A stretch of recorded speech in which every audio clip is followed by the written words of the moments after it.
güzeli olan Allah'ın selamıyla selamlıyorum. Esselamu Aleyküm.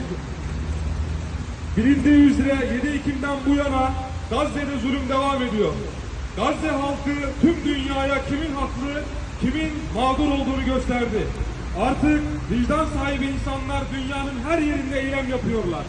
Amerika'da, Avrupa'da ve dünyanın her yerinde üniversitelerde gençler Gazze için eylemler yapıp katil İsrail'i lanetlemektedir. Bizler de burada Ankara Metropol öğrencileri olarak soykırıma dur diyerek Gazze halkının yanında olduğumuzu göstermek adına Siyonist vahşeti lanetlemek için buradayız. Şimdi meydanda, Filistin'in yanında. Meydanda, Filistin'in yanında.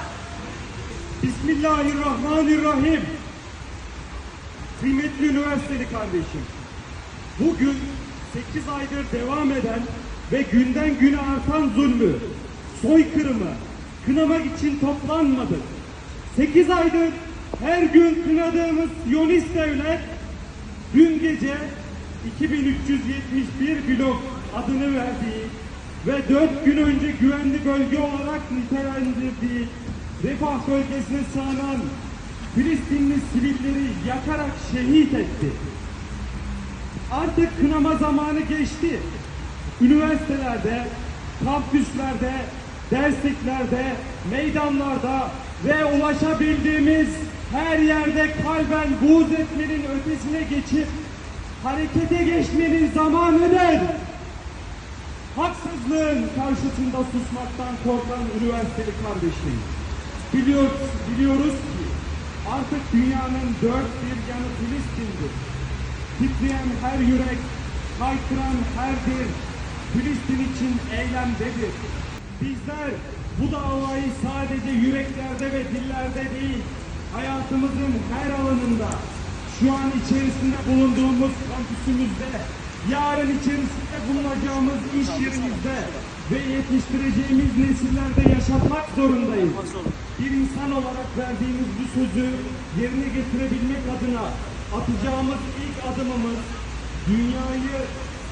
dünyayı sermayesiyle yönetebileceklerini düşünen bir avuç piyanistlere ders vermek olsun. Özellikle üniversitemiz içerisinde bulunan kantinlerimizi zulme ortak hale getiren markaları tıpkı Allah Resulü'nün yapmış olduğu gibi Müslüman ve insan olmanın verdiği sorumluluk gereği boykot edelim. Bizler sözümüzü verdik. Ne bir başımızdayız ne de yalnızız. Bütün dünya ve bütün insanlık zulme karşı bir arada. Eylemden ne olur demeksizin her gün ve her saat Filistin için ribatta olan insanlık devletleri harekete mutlaka geçirecektir. Her gün ve her saat Filistin için ribatta olan insanlık devletleri harekete mutlaka geçirecektir. Bunun örneği geçtiğimiz hafta 3 Avrupa ülkesi olan İrlanda, İspanya ve Norveç'in Filistin'i özgür bir devlet olarak tanımasıydı. Bundan sonra ne olacak biliyor musunuz? Biz inanıyoruz ki bu eylemlerimiz çığ gibi bütün meclisleri saracak ve bütün devletler Filistin'i özgür bir devlet olarak tanıyacak. Ancak bu bir son değil. Aksine yeni bir dünyanın başlangıcıdır.